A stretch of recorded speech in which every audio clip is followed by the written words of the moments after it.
अस्सलाम वालेकुम स्टूडेंट्स, हमारी आज की video MD biology unit number 1 ए सेलुलर लाइफ।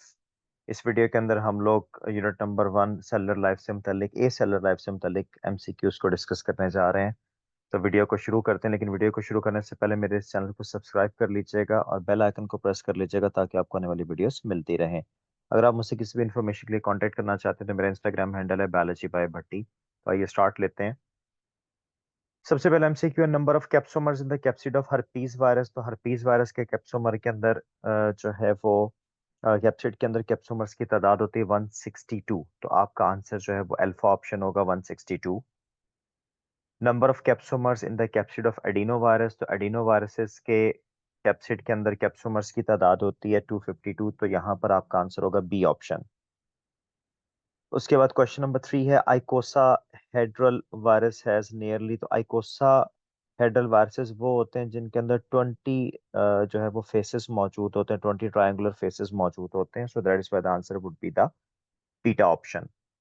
एमसीक्यू नंबर 4 है the major cell infected by HIV is. तो एचआईवी हमारी बॉडी के अंदर हेल्पर टी लिम्फोसाइट्स को इफेक्ट करता है क्योंकि उनके सरफेस के ऊपर CD4 साइट होती है। तो इसका आंसर होगा C option.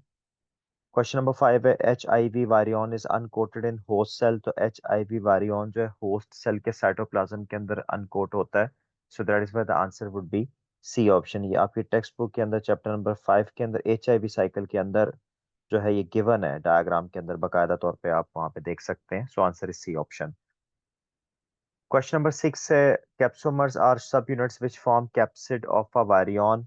These capsomers are chemically, तो कैप्सोमर्स केमिकली प्रोटीन्स होते हैं। So answer would be the D option. Bacteriophages are. तो बैक्टीरियोफेजेस की शेप पूछी हुई है, ऑप्शंस को देख के हमें पता लग जाता है। तो बैक्टीरियोफेजेस की जो शेप होती है टैडपोल शेप होते हैं ये। So that is why the answer should be the C option. A virus will always have these two in its structures. तो अल्फा ऑप्शन में प्रॉब्लम क्या है, डीएनए एंड आरएनए नहीं होता, डीएनए और आरएनए होता है। दोनों में से कोई एक चीज हो सकती है, दोनों कभी नहीं हो सकते। So it is alpha option wrong. Beta option DNA and capsid, बात बिल्कुल ठीक है, लेकिन क्या अकेला डीएनए? नो। चार्ली ऑप्शन में capsid and RNA once again हो तो सकते हैं लेकिन लाजिम नहीं है।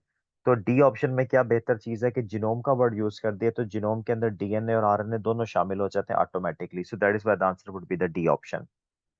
एमसीक्यू नंबर 9 है which of the following is not related to enveloped virus.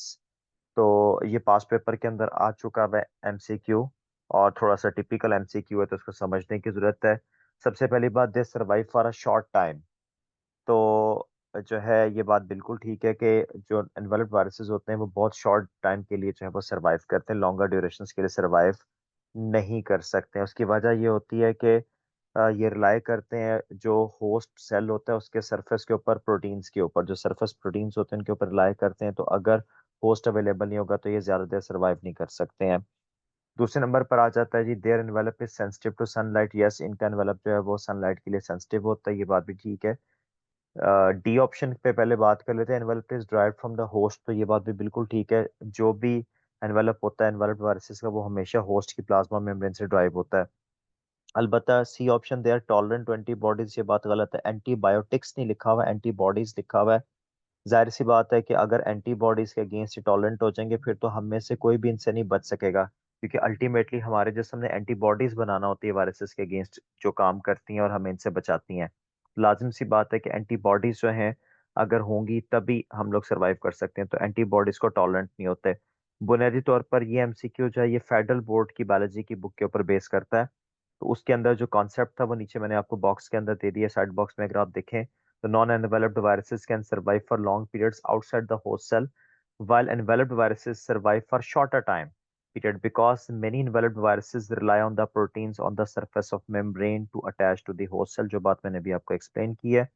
The envelope is generally sensitive to degradation to sunlight and normal cleaning procedures। तो वो जो आप बात करते हैं कि जी 20 सेकंड तक अगर आप साबुन से हाथ धोते हैं तो वायरसेस खत्म हो जाते हैं, तो ये बात बिल्कुल ठीक है। तो नॉर्मल क्लीनिंग प्रोसीजर से भी आप इनको किल कर सकते हैं। So answer would be the C option. MCQ number 10 है, बहुत दफा आ चुका हुआ, कम से कम 4 से 5 दफा पास पेपर्स में ये आ चुका हुआ। The complete mature and infectious viral particle is known as, तो उसको वायरियन कहते हैं। So this is Charlie option. Which of the following is not true about human immunodeficiency virus. तो it is a retrovirus. Yes, HIV retrovirus होता है और ये enveloped है, it is surrounded by an envelope, ये बात भी बिल्कुल ठीक है। D option, it causes deficiency of the human immune system, बिल्कुल ठीक बात है, हमारे हेल्पर टी लिम्फोसाइट्स को डैमेज कर देता है।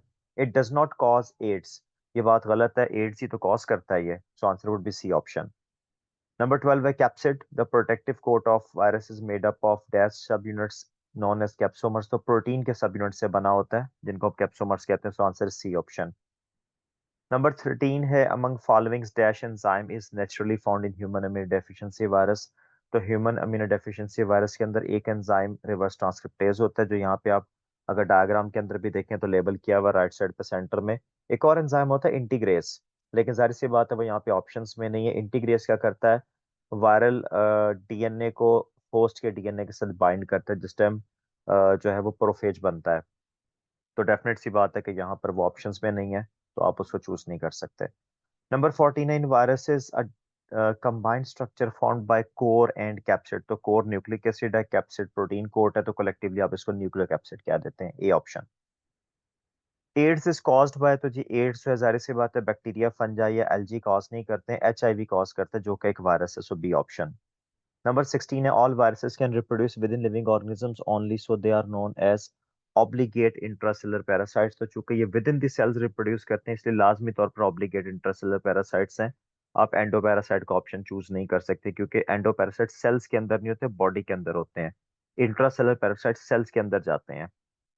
H I V is classified as, यहाँ पर कुछ स्टूडेंट्स का एतराज होता है कि जी ऑनको वायरस क्यों नहीं कह रहे हैं। H I V definitely onco virus है क्योंकि ट्यूमर कॉज करता है, कैंसर कॉज करता है, लेकिन बेसिकली जो है H I V belongs to the family of the viruses called as Retroviridae, तो रेटिरोवायरिडी की वजह से हम लोग इसको रेटिरो वायरस का नाम देते हैं, तो क्लासिफिकेशन पूछी हुई है। बीइंग ऑनको वायरस इसकी कैरेक्टरिस्टिक है, बीइंग रेट्रोवायरस इसकी क्लासिफिकेशन है, तो चूंकि यहाँ पे पूछा है H I V is classified as, तो फिर आप सोच समझ के आंसर करेंगे which is C option. Number 18 which one of the following cells are mainly infected by HIV, तो टी हेल्पर टी लिम्फोसाइट्स होते हैं जो इससे अफेक्ट होते हैं, so this is B option.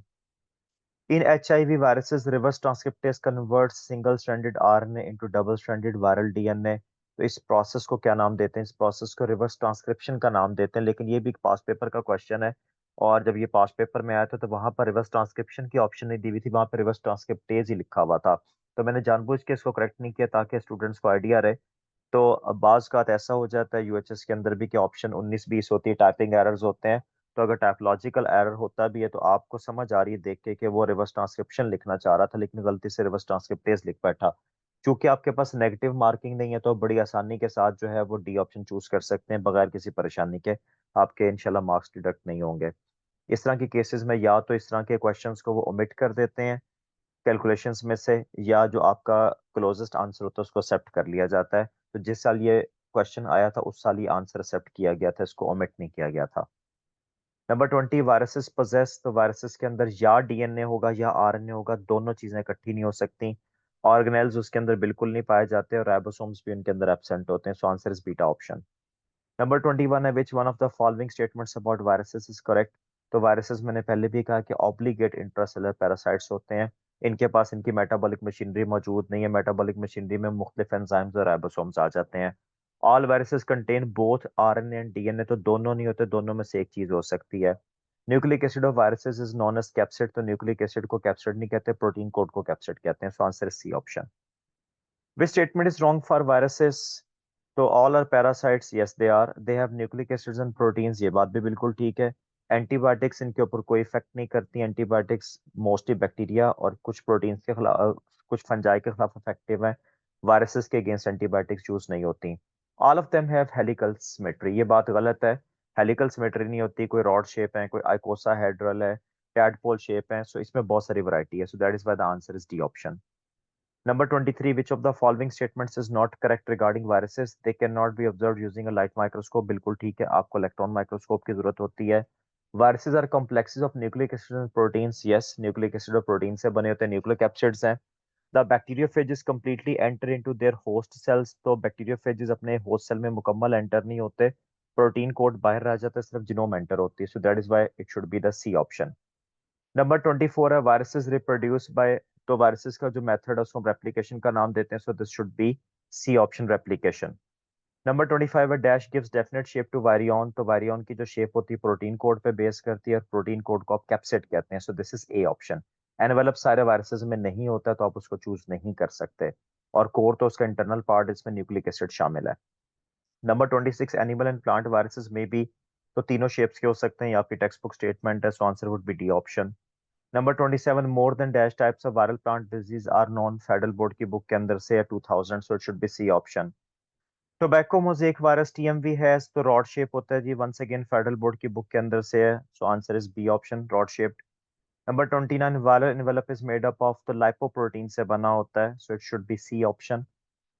The correct sequence in terms of their sizes from larger to the smaller, तो virion सबसे बड़ा होता है, वारियन से छोटा उसका प्रोटीन कोट है, न्यूक्लिक एसिड प्रोटीन कोट से भी छोटा है क्योंकि वो उसके अंदर पाया जाता है, और कैप्सुमर्स ऑफ प्रोटीन यूनिट्स होते हैं वो डीएनए से भी छोटे होते हैं, so that is why the answer should B A option. तो उम्मीद है आपको ये वीडियो पसंद आई होगी। इस वीडियो को लाइक कीजिए, शेयर कीजिए, कमेंट्स कीजिए, और ऐसे मजीद वीडियोस के लिए इस चैनल को सब्सक्राइब कर लीजिए। Thank you very much.